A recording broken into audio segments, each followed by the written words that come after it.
Huwag niyo na po kaming hanapin sa mga presinto sapagkat ang inyong mga pulis ay nasa inyo ng mga telepono. Dial 911. Darating ang inyong mga pulis sa loob ng 5 minuto.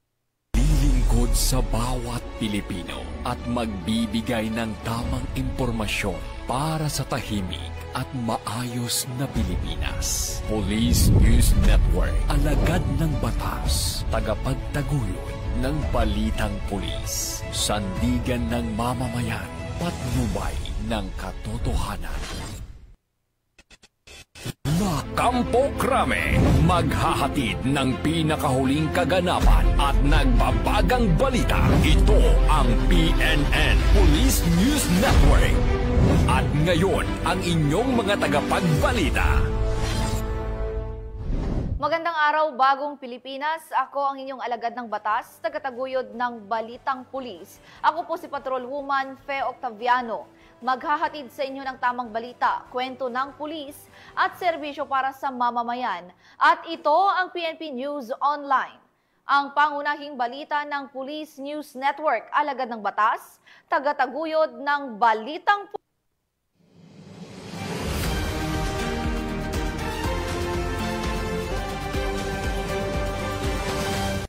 Narito ang mga balitang dapat niyong abangan. Mahigit 7 milyong halaga ng shabu na kumpiska sa drug suspect sa Tagbilaran City, Bohol. Most wanted person sa kasong rape nasa Cote sa Marikina City. At 17 miyembro ng Communist Terrorist Group kusang sumuko sa mga otoridad sa Albay.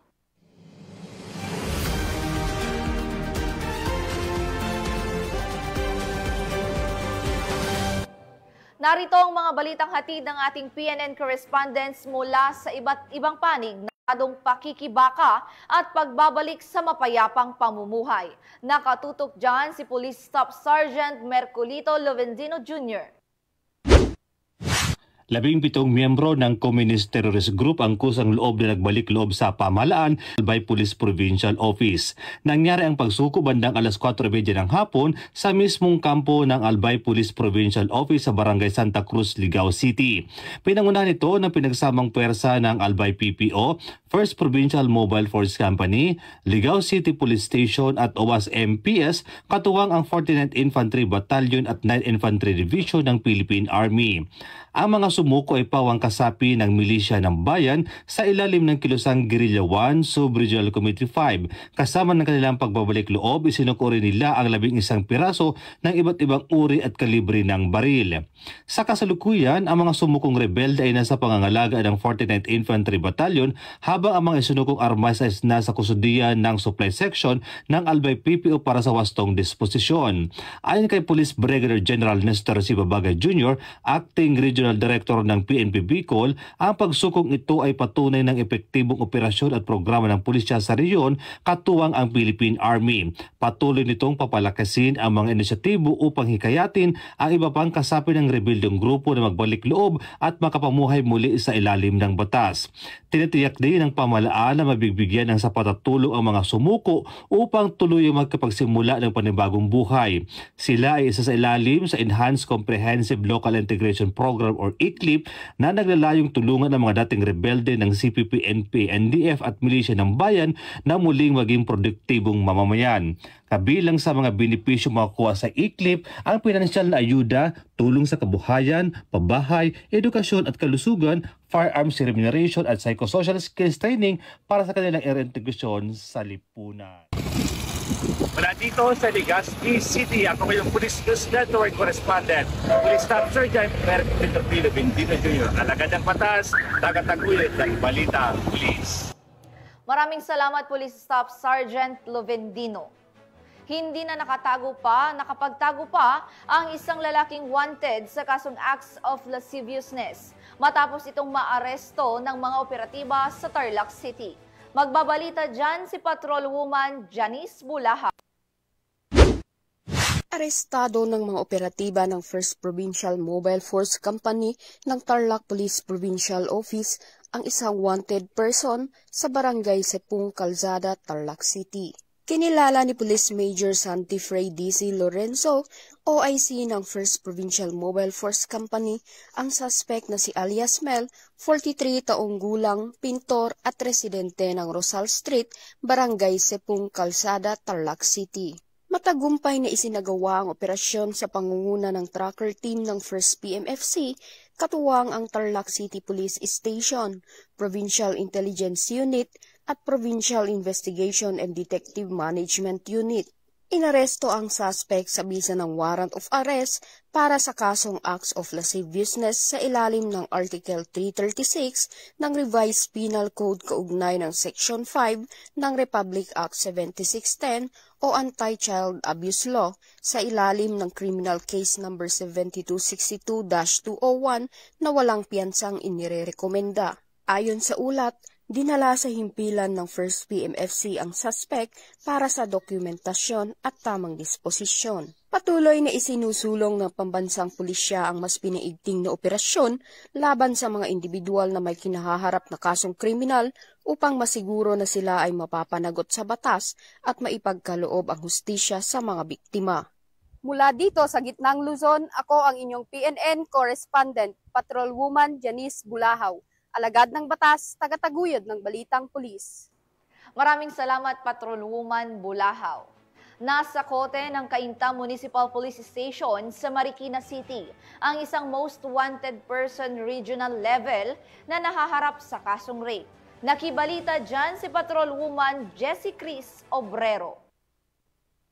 Bisa na warrant of arrest na aresto ng tracker team ng Caintang Municipal Police Station ang isang regional level most wanted person na may kasong rape sa isinagawang operasyon sa Barangay San Roque, Marikina City. Kinilala ang akusado na si alias Albert, 25 anyos at residente ng Cainta, Rizal. Ang kaso laban sa kanya ay may kaugnayan sa rape sa ilalim ng warrant na inilabas ng RTC Branch 18 FC, Cainta, Rizal. Walang inirekomendang piyansa sa nasabing kaso. Sa kasulukuyan, siya ay pansamantalang nakakulong sa Cainta Municipal Police Station Custodial Facility habang hinihintay ang commitment order mula sa korte para sa karampatang disposisyon. Ang operasyong ito ay patunay ng dedikasyon ng Rizal Police Provincial Office sa pagtugis sa mga most wanted persons sa rehiyon at sa pagpapanatili ng kapayapaan at kaayusan sa buong rehiyon. Mula dito sa Calabarzon, ako ang inyong Police News Network correspondent, Patrolwoman Jessie Cris Obrero. Alagad ng batas, tagataguyod ng balitang pulis. Maraming salamat, Patrolwoman Obrero.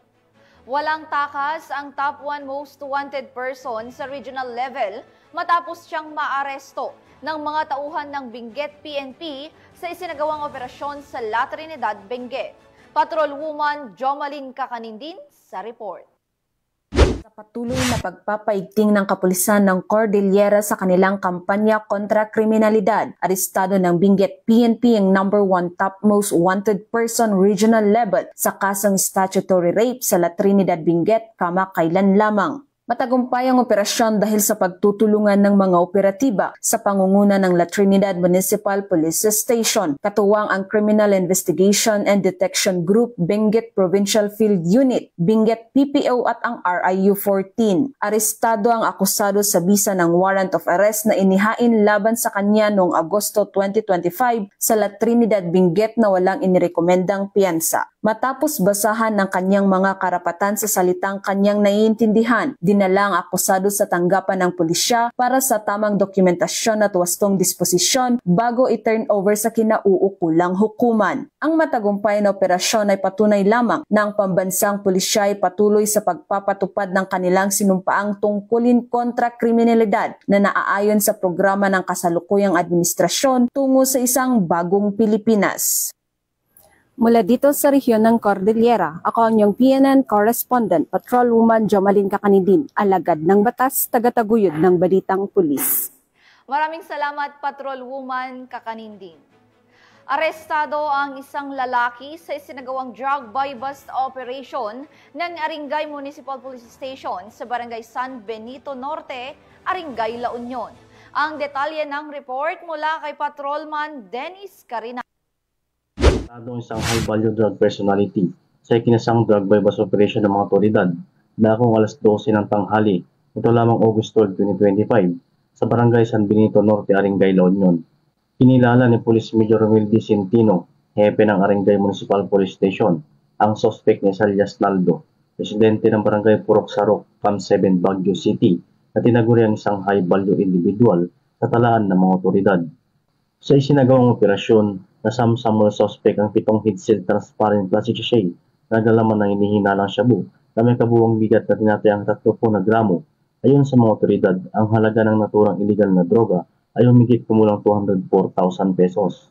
Bukod dito, na-recover rin sa operasyon ng mga iba pang ebidensya, 6 pieces 1,000 budol money, 1 black sling bag, 1 brown coin purse, 3 pieces cellphone, 1 Toyota Innova color blue.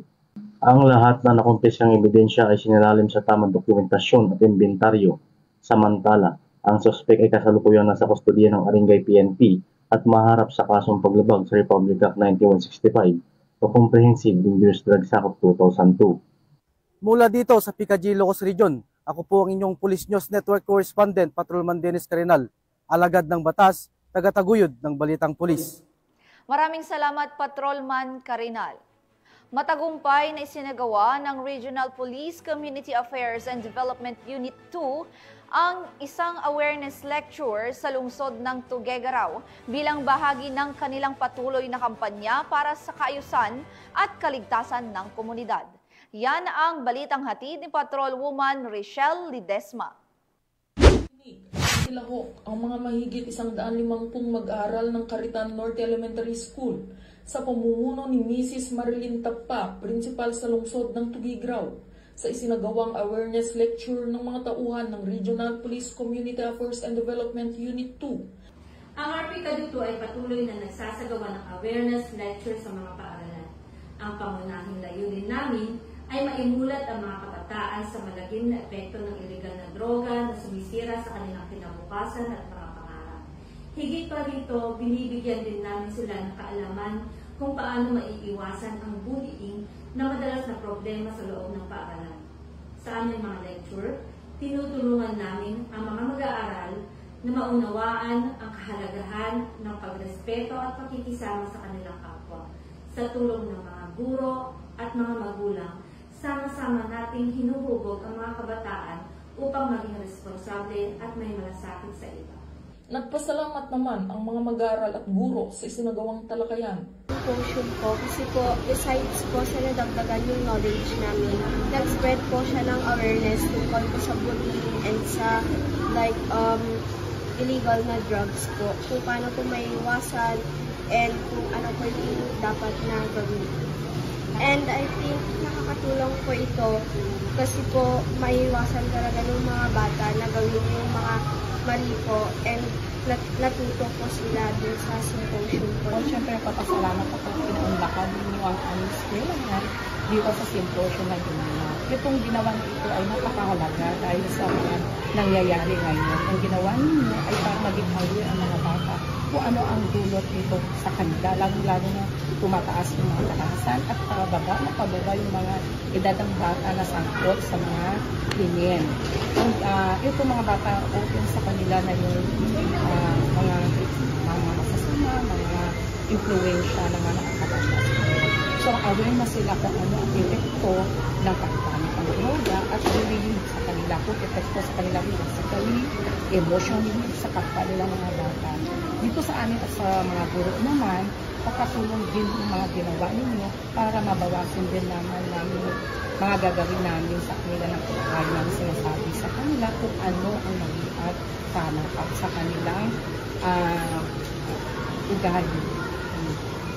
Patuloy ang pagsasagawa ng mga ganitong aktibidad, ang RPK2.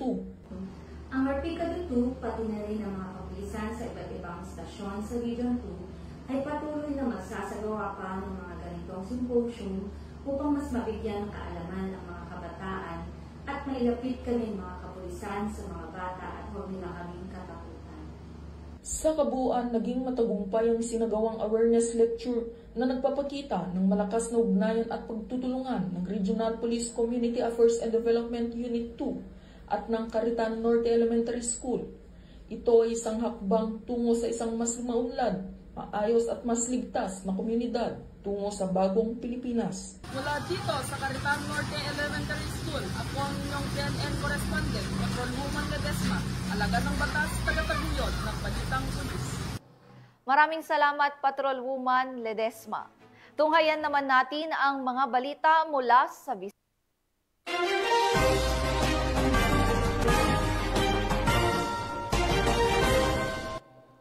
Hindi nakalusot sa mga operatiba ng Bohol PNP ang isang hinihinalang tulak ng droga matapos mahulian ng mahigit 7 milyong pisong halaga ng shabu sa isang matagumpay na buy-bust operations sa lungsod. Patrolwoman na Annalyn Canoog, ibalita mo. Mahigit sa 1 milyon na halaga ng shabu ang nakapiska sa isang lalaki na manitulak na iligal na droga sa nagawang buy-bust operation ng mga kapulisan sa barangay San Isidro, Tagbilaran City, Bohol noong 12 ng Agosto sa taong kasalukuyan. Kinilala ng suspect na si alias Nonoy, 40 anyos, residente ng City of Villa Abrosio, Barangay Poblacion Sur, Carmen, Bohol. Bana alas 6:51 ng gabi na kinasa ang nasabing operasyon ng mga operatiba na humantong sa pagkakaaresto sa suspect at pagkasamsam ng 7 medium size at 10 large size heat-sealed plastic packs. Hinalang shabu na aabot sa 1,035 na gramo at may tinatayang halaga na 7,038,000 pesos. Kasama din sa mga nakuha ebidensya ang isang Android na cellphone, yung mga sniper na motor, backpack, buy-bust money at isang unit ng caliber 45 pistol na may isang steel magazine. Maharap ang mga suspect sa kasong paglabag sa RA 9165 o ang Comprehensive Dangerous Drugs Act of 2002 at RA 10591 o illegal possession of firearms and ammunition. Si Provincial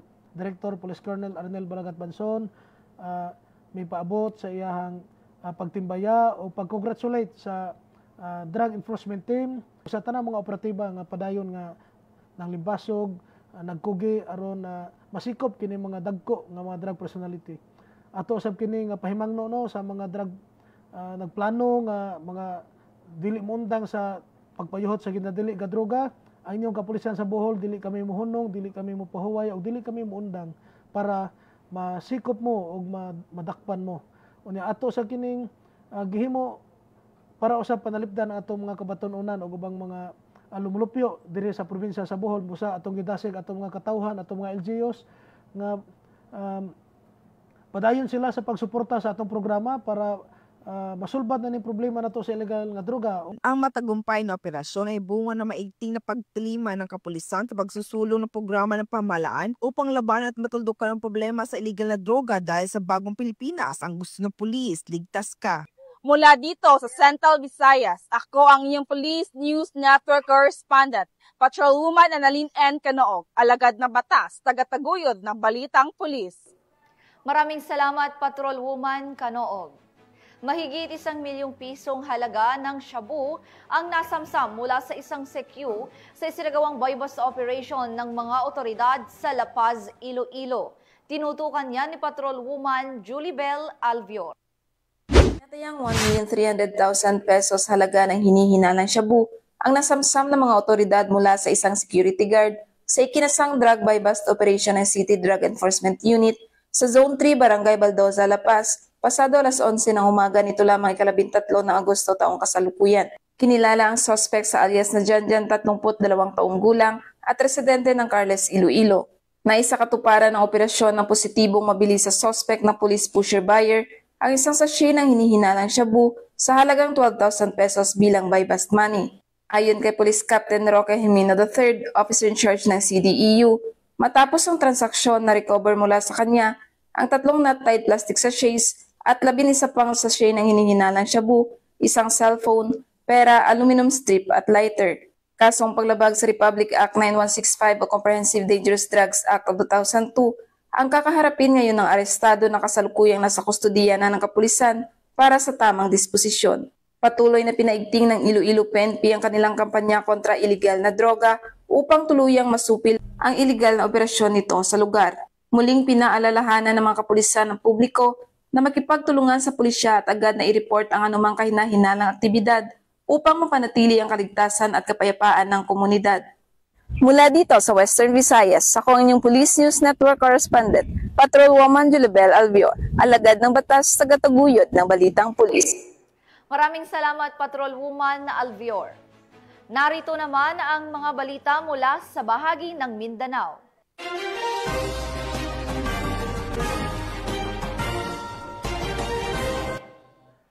Huli ngayon ang isang high-value individual sa ikinasang buy-bust operation ng mga operatiba ng Davao City Police matapos makumpiskahan ng tinatayang 170,000 na halaga ng hinihinalang shabu. Yan na ang tinutukan ni Patrolwoman Sheila May Ilagan. 170,000 pesos ang tinatayang halaga na hinihinalang shabu ng samsam sa isang buy-bust operation na isagawa ng RPDU 11, katuwang City Drug Enforcement Unit at Ecolan Police Station sa Barangay 76-A, Bukana, Davao City, nitong 12 ng Agosto taong kasalukuyan. Naaresto sa operasyon ng suspect na kinilala sa alias na Yoyo, 42 anyos at residente ng Barangay 76-A, Davao City. Si Yoyo kilalang top 6 regional level high-value individual sa talaan ng mga otoridad. Nakumpiska mula sa suspect ang 25 grams ng hinihinalang shabu at naharap sa kasong paglabag sa Republic Act 9165 o Comprehensive Dangerous Drugs Act of 2002. Samantala, ang Police Regional Office 11 ay patuloy na pinapaigting ang laban kontra kriminalidad alinsun sa kampanya ng Bagong Pilipinas na panatili ng kapayapaan at kaayusan tungo sa pagsulong ng bansa. Mula dito sa Rion 11, ako yung PNN Correspondent, Patrolwoman Sheila May Ilagan, alagad ng batas, tagataguyod ng Balitang Pulis. Maraming salamat, Patrolwoman Ilagan. Nasabat ng mga operatiba ng South Cotabato Police ang isang street-level individual sa ikinasang operasyon kung saan nakumpiska mula sa kanya ang isang baril at hinihinalang iligal na droga. Patrolwoman Brylin Jean Cabonilas sa balita. Ng mga otoridad ang iligal na droga at baril sa isang street-level individual sa isinagawang buy-bust operation sa Barangay GPS, Coronadal City, South Cotabato. Ito lamang Agosto 12, 2025. Kinilala ni Police Lieutenant Colonel Peter L. Pinalgan Jr., hepe ng Coronadal City Police Station, ang suspect na si alias Bugoy, 30 taong gulang, isang vendor at residente ng poblasyon Tantangan, South Cotabato. Tandang alas 9 ng gabi nang isinagawa ng mga tauhan ng Coronadal City Police Station kasama ang South Cotabato Provincial Police Drug Enforcement Unit at 1st South Cotabato Provincial Mobile Force Company ang buy-bust operation kung saan naaresto ang suspect. Nakuha sa kanyang pag-iingat ang 3 sachet na hinihinalang shabu na may timbang na mahigit kumulang 3 gramo at nagkakahalaga ng 20,400 at isang pistol na may kasamang isang bala. Nasa kustodiya na ng Coronadal City Police Station ang suspect at mahaharap sa kasong paglabag sa RA 9165 at RA 10591. Patuloy ang pagpapaigting ng kapulisan sa kampanya kontra iligal na droga at loose firearms. Mula dito sa Police Regional Office 12, ako po ang inyong PNN Correspondent, Patrolwoman Brylin Jean Cabonilas, alagad ng batas, tagataguyod ng Balitang Pulis. Maraming salamat, Patrolwoman Cabonilas. At para sa ating huling balita, idinaos sa Police Regional Office Bangsamoro Autonomous Region ang strengthening partnerships for sustainable development in the Special Geographic Area coordinating meeting na naglalayong palakasin ang pagtutulungan ng iba't ibang sektor para sa pagmatagalang kaunlaran at kapayapaan sa rehiyon.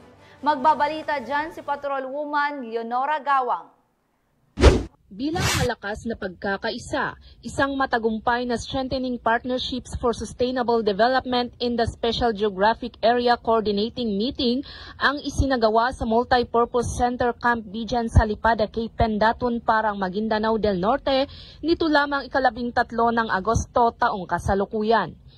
Ito ay pinangunahan ni Police Brigadier General Jason C. D. Guzman, Regional Director ng Police Regional Office ng Bangsamoro Autonomous Region, katuwang ang mga opisyal ng Special Geographic Area Development Authority sa pamumuno ni Honorable Batch P. Malang, mga BTA member at SJA Administrator. Tinalakay sa pagpupulong ang mga mahahalagang inisyatiba, suliranin at pagpapalawig ng magkakasunod na pagsusumikap upang isulong ang holistikong pagunlad at mapalaganap ang kapayapaan sa rehiyon. Ang kolaboratibong pagsisikap na ito ay nagpapakita ng matibay na pagkakataon ng PROBAR sa pagsuporta ng napapanatiling kaunlaran at pagbuti ng kalidad ng buhay para sa mga pamayanan, lalo na sa Special Geographic Area ng BARM. Mula rito sa rehiyon ng Bangsamoro, ako ang inyong Police News Network Correspondent, Patrolwoman Leonora Gawang, alagad ng batas, tagataguyod ng Balitang Pulis. Maraming salamat, Patrolwoman Gawang. At yan ang mga balitang nakalap ng ating PNN correspondents mula Luzon, Visayas at Mindanao. Sa ngalan ng pamunuan ng Philippine National Police sa pangunguna ni PNP Chief, Police General Nicolas Torre III at sa pamumuno ni President Ferdinand Bongbong Marcos Jr., kami ay maglilingkod sa bawat Pilipino at magbibigay ng tama at balanseng balita. At sa mahal naming kababayan, huwag na nating hanapin ang mga pulis sa presinto sapagkat kami ay nasa inyo ng mga telepono. Tumawag sa 911, darating kami sa loob ng 5 minuto. Mula rito sa tanggapan ng tagapag-ugnay ng Pambansang Pulisya, ako ang inyong alagad ng batas, tagataguyod ng Balitang Pulis. Ako po si Patrolwoman Fe Octaviano. Maghahatid ng tamang balita, kwento ng pulis at serbisyo para sa mamamayan. At ito ang PNP News Online, ang pangunahing balita ng Police News Network.